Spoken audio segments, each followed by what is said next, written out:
All right, so you're getting ready to pitch your startup globally, and we both know. Yeah. That means you got to really nail that pitch in English. Mm-hmm. You've given us a ton of material to go through for this deep dive. There's a lot. Articles, course outline, even a sales page for this course. So Mhm. let's dive in and Okay. see if we can extract some nuggets of wisdom that will really make a difference. Sure. So this research is interesting. It highlights the potential in markets where English isn't the native language. I Absolutely. mean, you're talking Germany, France, India, China. Yeah, huge markets. It's like places where the startup scene is just booming. boom. Yeah. And so to be able to pitch in English, Right. that's got to be the key to unlocking funding and going global. yeah, and going global. Yeah.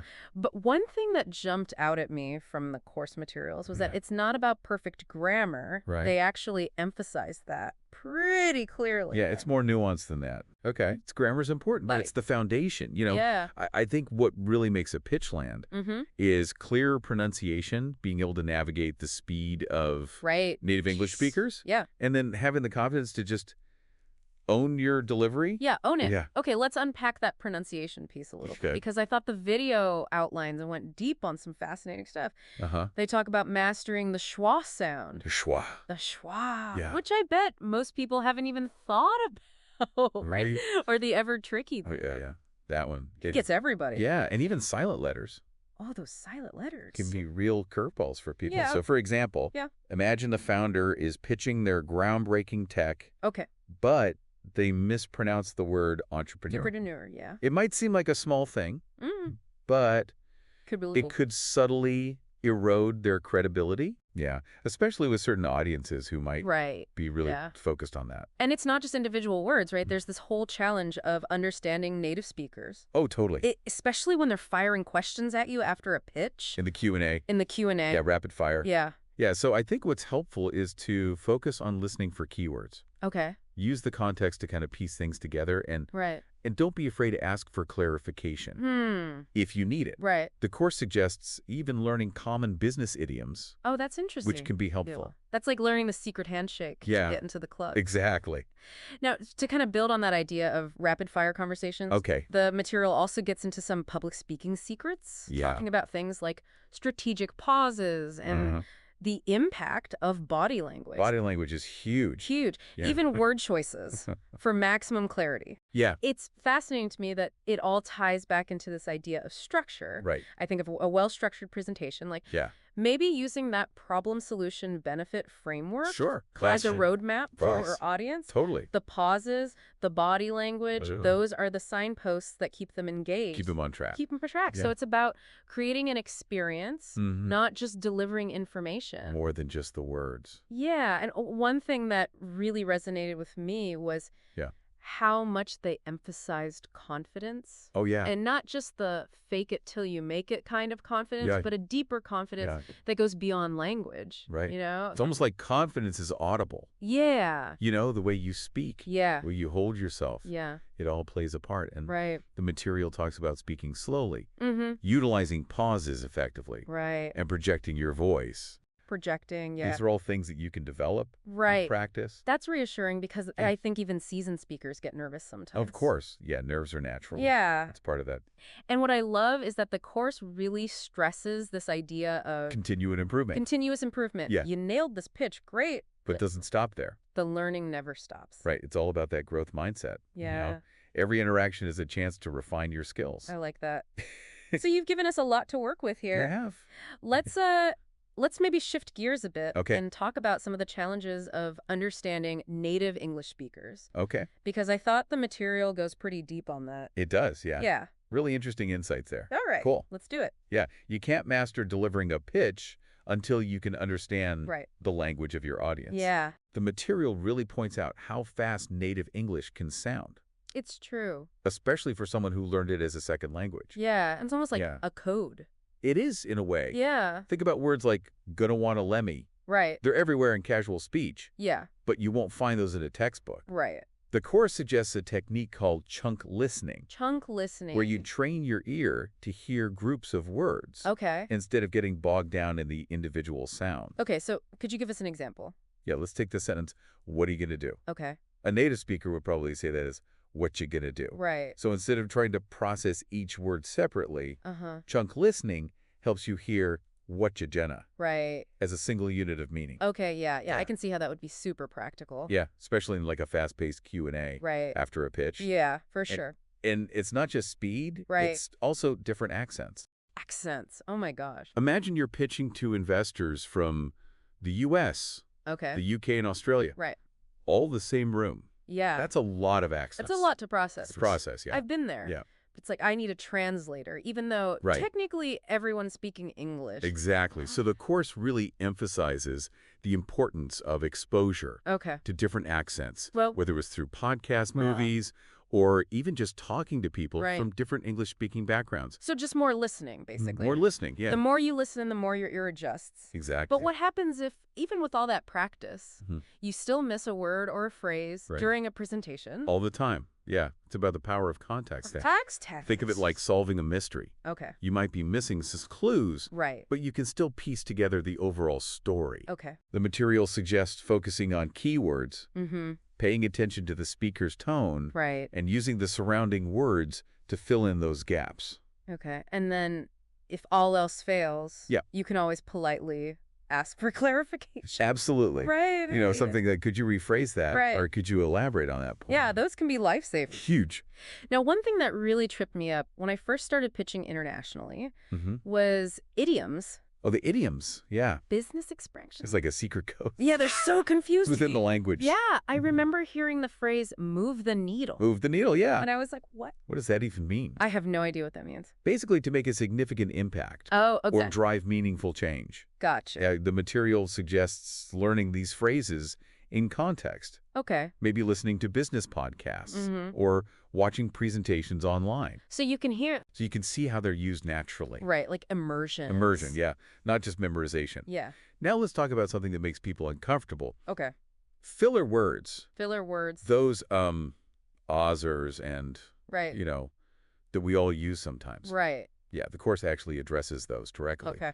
which I appreciate. Yeah. They explain that while it's good to minimize those, Mm-hmm. informal presentations, Right. native speakers use them all the time. In casual conversation. In casual conversation, yeah. Right. It's more about finding that right balance. So it's not about eliminating them entirely. It's about being mindful of Being mindful, yeah. how often. And maybe replacing them with a pause when you can do Run that. it. Speaking of pauses, Okay. let's shift gears and talk about the section on public speaking Okay. and presentations. Okay.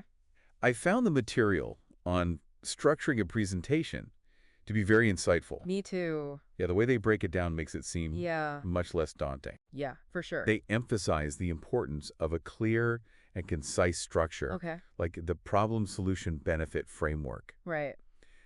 It's a classic approach, Mm-hmm. but it works Right. because it guides the audience logically through your pitch. It's like building a house. Building a house. You need a strong foundation, the problem, solid wall, the solution, and a Mhm. roof that ties it all together, the benefit. I like that analogy. Right. And what's great is that this framework Yeah. can be applied to any type of presentation, Right. whether you're pitching to investors, Mm-hmm. giving a TED Talk, Right. or even presenting at a team meeting. It's a classic for a reason. It is, yeah. And they really stress the importance of Yeah, using clear and simple language. clear and simple. It can be so tempting to try to sound super smart Oh, I know. by using all these big words. Yeah, But ultimately, that can just get in the way yeah. It gets in the way of connecting of actually communicating. with your audience. Yeah. The goal is to connect with them Right. and not alienate them with jargon. Yeah. The course developers really seem to get Yeah. the challenges that non-native speakers face. Yeah. When they're pitching and presenting, Yeah, they do a good job they do. of breaking it down. Yeah. And they even offer advice on how to start strong Oh, yeah, the hook. with a strong hook. Yeah, how to capture that audience's attention right away, Right from the beginning. right from the get-go. And speaking of making an impact, Okay. the course doesn't shy away from the importance of body language. Body language. You know, like- even if you're speaking perfect English, yeah, your nonverbal cues can make or break you.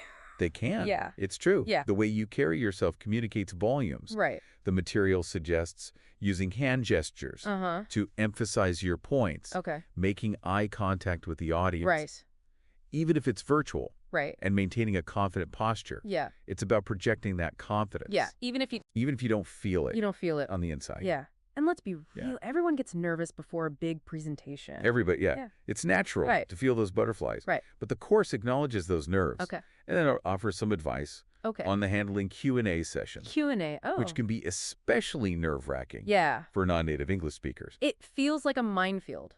Yeah. You're trying to process the question, formulate a response in a different language, project confidence, all at the same time. All at the same time. Yeah. The key is to listen carefully to the question. Mm-hmm. Take a moment to gather your thoughts, Okay.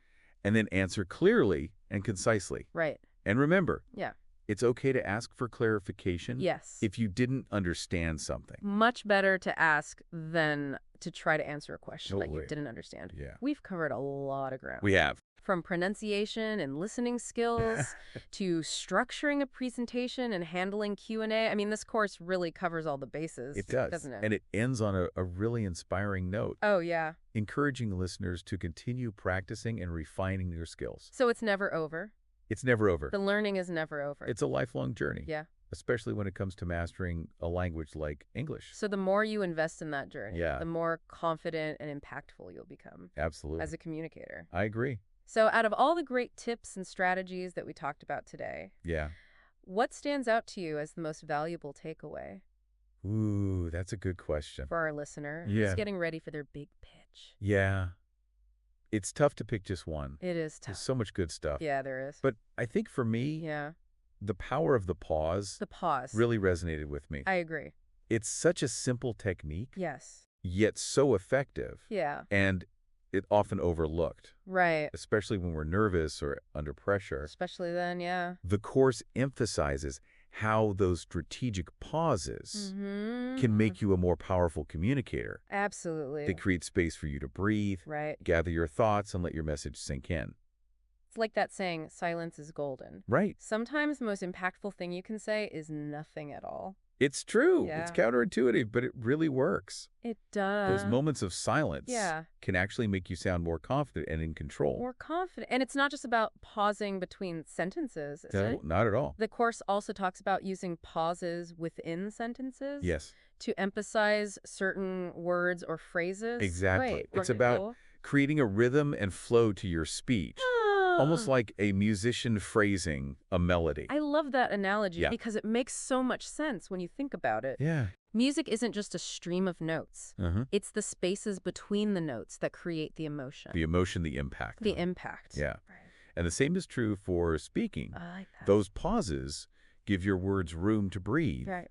and resonate with the audience. And the best part is, What's that? this is a skill that anyone can develop Right. with practice. Absolutely. So you can start by simply becoming more aware More aware. of how you use pauses Mhm. in everyday conversations. Right. Just notice it Notice it. and then start experimenting Yeah. with using them more intentionally Right. in presentations and pitches. Okay, so to wrap things up, Okay. if you're getting ready to pitch your startup in English, Yeah. remember that clear communication is about connection, Connection. not perfection. Perfection. Focus on getting your ideas across Yeah. with clarity and conviction. Clarity and conviction. And don't be afraid to let those pauses work their magic. Let the silence work for you. We've given you a lot to think about today, We have. but the biggest takeaway is that you have the power You do. to become a confident and compelling communicator, You absolutely do. no matter your native language. That's right. So go out there, embrace the challenge, and let your voice be heard. And keep practicing. Keep learning. learning. Never stop striving to master your pitch. That's it.